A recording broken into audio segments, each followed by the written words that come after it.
doing here? Oh, I was here to, actually, you work it out. I'm a taxpayer, but potentially.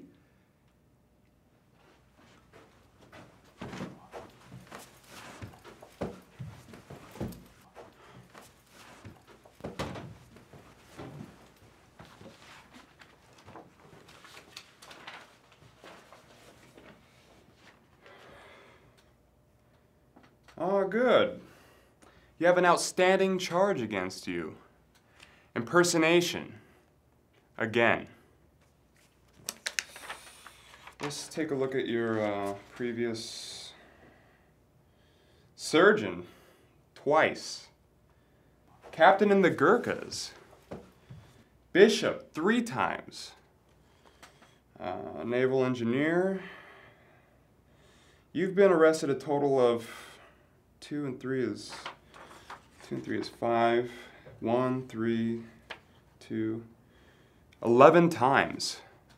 So this is your 12th little performance.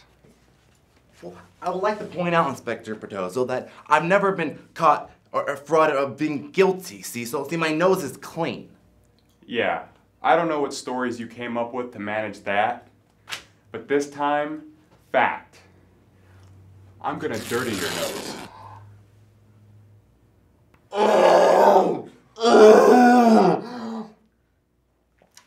Well, actually, I know exactly what you're saying. I feel the same with the lovely fresh snow. I can't just pass by it with wanting to piss on it, you know? Yeah, be funny. And now you've tried to pass yourself off as a professor of psychiatry and former lecturer at the University of Southern California. You realize that constitutes fraud, and you're looking at a prison sentence?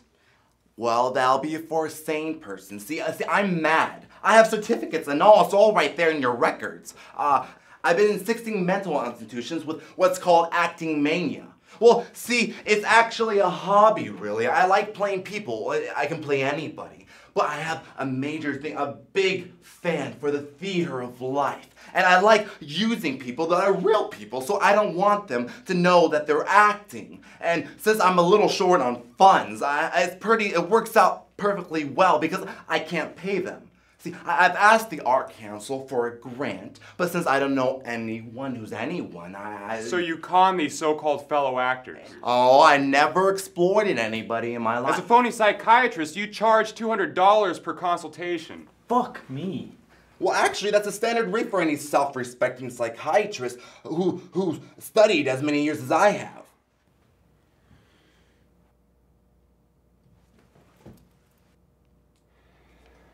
And what form did this studying take?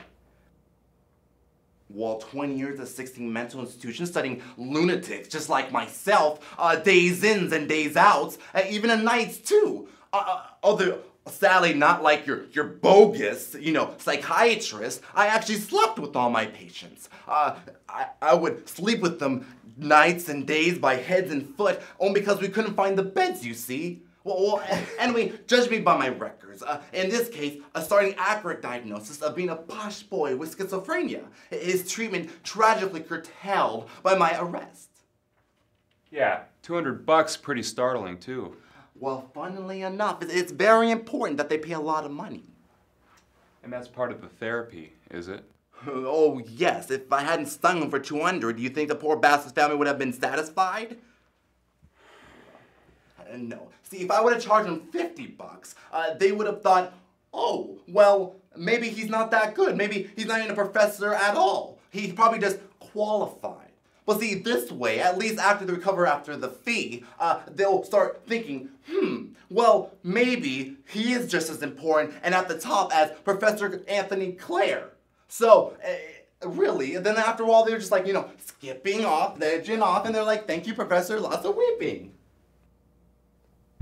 So I see you're not bad at the old chatting then. Oh, I'm not making this up. You see, even Freud says, a big fee, quick recovery.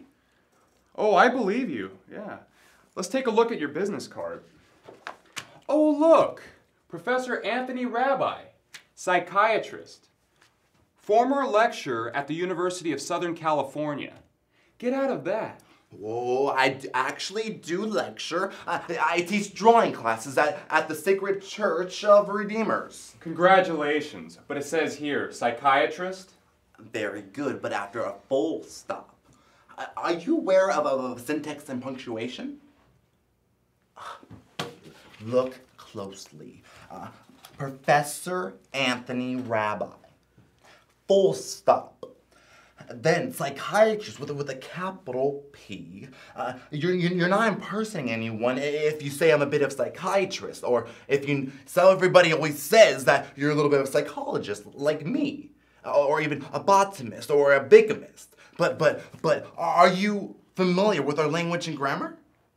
You are. So you'll know that an archaeologist doesn't mean that he has academic qualifications of archaeology. The same way that a vegetarian doesn't have academic qualifications of vegetables.